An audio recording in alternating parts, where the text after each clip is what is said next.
गुलजार साहब, पिछले साल मैंने आशा भोसले जी का इंटरव्यू किया था और वो भी 90 साल की जवान जी हो गई थी उस समय। और आशा जी ने कई गाने मुझे सुनाए, कई गानों के बारे में पिछली उनकी कहानियां हमें सुनाई। उसमें एक गाना आपका था। आप उस फिल्म के डायरेक्टर भी थे। फिल्म थी इजाजत, और जी। वो गाना अभी भी जी हाँ। वो कहती है, मैं जब गाती हूं मुझे एक तरह से मैं एक दूसरी दुनिया में चली जाती हूं। और वो गाने के बोल जो थे इतने इतने लोगों को कितनी आसानी से छू गए। मेरा कुछ सामान तुम्हारे पास है। पढ़ा। और वो इतने जिस तरह से वो पिक्चराइज किया गया, जो पिक्चर आपने बनाई, अब आप सोचिए इतने साल बाद अगर कोई यंगस्टर आए और वो गाना सुने, वो भी सुनते हैं, तो ये जो कला है जी ये कहां से आती है? Is it something inside? क्या आप समझते हैं कि इस ऑडियंस में भी कुछ होंगे जो शायर बनना चाहते हैं या अपने आप को शायर समझते हो? Does it come from with in? वो कहीं अंदर से, रूह से आती है? कहां से आती है ये जो मैजिक है जो आशा जी ने जिसके बारे में बात, मेरा कुछ सामान तुम्हारे पास है, पड़ा है? जी हाँ। मैं एक और बात अर्ज करूं कि जिस वक्त गाना लिखा जाता है या जिस वक्त हम लिखते हैं, तो हमारे सामने वो कहानी, वो स्क्रिप्ट और वो सिचुएशन होती है जो सबसे इम्पोर्टेंट होती है। अगर वो उसे जस्टिफाई ना करे तो वो फिल्म में गलत लगेगा। लेकिन उसके अंदर एक तय ज़रूर होती है कि ये अडेप्ट किया जाए कहीं भी। मतलब फिल्म की कहानी किसी दूसरों पर भी गुजरी होगी इस तरह की, किसी और भी ने भी ऐसी सिचुएशन देखी होगी, तो वो अपनी तरह से इसका मतलब देख सके और निकाल सके। जैसे ये गाना जब बना था, मैं आपको बताता हूँ कि जब मैंने काफ़ी लंबा गाना है और काफ़ी लंबा जी। उसका, तो मैंने जब पंचम को सुनाया था, पंचम is R.D. Burman, your favourite, तो सुनने के बाद उसने कहा, कहने लगा बहुत अच्छा सीन है। तो मैं, सीन नहीं ये गाना है, तुम मेरी तरफ एकदम देखा तो वो हारमोनियम पे जो कापियां पड़ी थी जिसे वो चौपड़ी कहता था, उसने हाँ और कह के वो चौपड़ियां फेंक दी।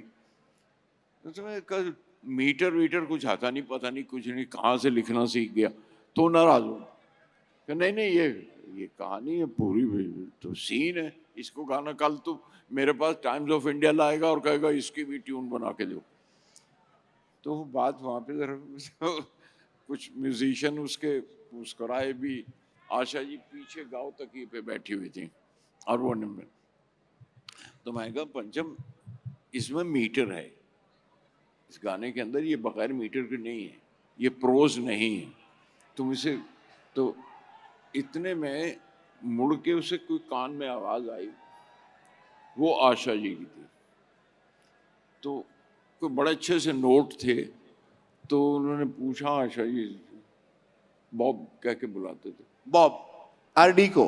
हाँ नहीं R.D. बुलाता था। अच्छा। बॉब क्या गाया? नहीं नहीं ये क्या गुनगुना रहे थे? तो आशा जी ने गुनगुना के उतना कहा, नहीं वो लाइन जो है ना कि वो लौटा दो कि जो नोट्स हैं वो बड़े मज़ेदार हैं, तो उसके नोट्स उन्होंने गुनगुना के बताए। इसे कैसे कैसे? तो उन्होंने कहा कि वो मेरा वो सामान लौटा दो। नहीं, वो देखा ना वो चौपड़ी, मैं चौपड़ी सामने रखी और वो गाना उन्होंने उस लाइन को पूरा किया, उस लाइन को पूरा करते करते दूसरी लाइन की, तीसरी की, और पूरा गाना पंचम ने कंपोज कर दिया। वाह। तो मैं ये जानना चाहता हूं, आपने बड़ी अच्छी बात कही कि डायरेक्टर पिक्चराइज करता है एक तरह से गाना, म्यूजिक डायरेक्टर की एक अहम किरदार होती है, गीतकार की अपनी। इजाजत में आप डायरेक्टर थे। क्या आपको लगता है जब डायरेक्टर खुद एक तरह से गीतकार होता है, वो अपने आप वो जो चीज वो कम्युनिकेट करना चाहता है वो ज्यादा आसान होती है? मैं इसलिए पूछ रहा हूं, एक फिल्म आपने डायरेक्ट की थी, आंधी, जी हाँ। और वो एक गाना है सुचित्रा सेन, संजीव कुमार, रात का चांद चल रहा है और आप कहते हैं तेरे बिना जिंदगी से कोई शिकवा। सर वो गाना वो जो पिक्चराइजेशन है, उसके जो गीत है, वो जो कंबाइंड इफेक्ट होता है, वो तो मैं दर्शक आई एम मेस्मराइज। 50 साल हो गए, अभी भी मुझे याद है पूरी सीन। इस ऑडियंस में भी सभी को वो सीन याद होगी आधी पिक्चर की। वो क्या होता है? Do you give credit to director जादूगर है, म्यूजिक डायरेक्टर जादूगर है, या गुलजार साहब और आरडी में कुछ अलग ही थी? आप दोनों की जो ट्यूनिंग थी वो कुछ अलग लेवल की ट्यूनिंग थी। नहीं, जादू तो, गाने का जादू तो म्यूजिक डायरेक्टर की कंपोजिशन पे होता है, और आरडी में बहुत बड़ा जादू था कि वो जो धुन बनाता था और जो जिस तरह से करता था, वो स्पॉन्टेनिटी, वो हर कंपोजर का हिस्सा नहीं है। लेकिन जब मैं उसमें स्क्रिप्ट में बात कर रहा हूँ या उस सीन पर, तो उसमें एक रिलेशनशिप की बात है कि तेरे बिना जिंदगी से कोई शिकवा, कोई शिकवा तो नहीं, कोई शिकायत नहीं है, लेकिन तेरे बिना ये जिंदगी भी तो नहीं है। अब वो तेरे बिना को जरा आप देखे, उसे बात करते हुए ये देखिए कि कहाँ पे पॉज लिया, कैसे कहा कि तेरे बिना जिंदगी से कोई शिकवा तो नहीं, ठीक कट रही है, अच्छी तरह गुजर रही है, पर तेरे बिना ये कोई जिंदगी है, जिंदगी भी तो नहीं।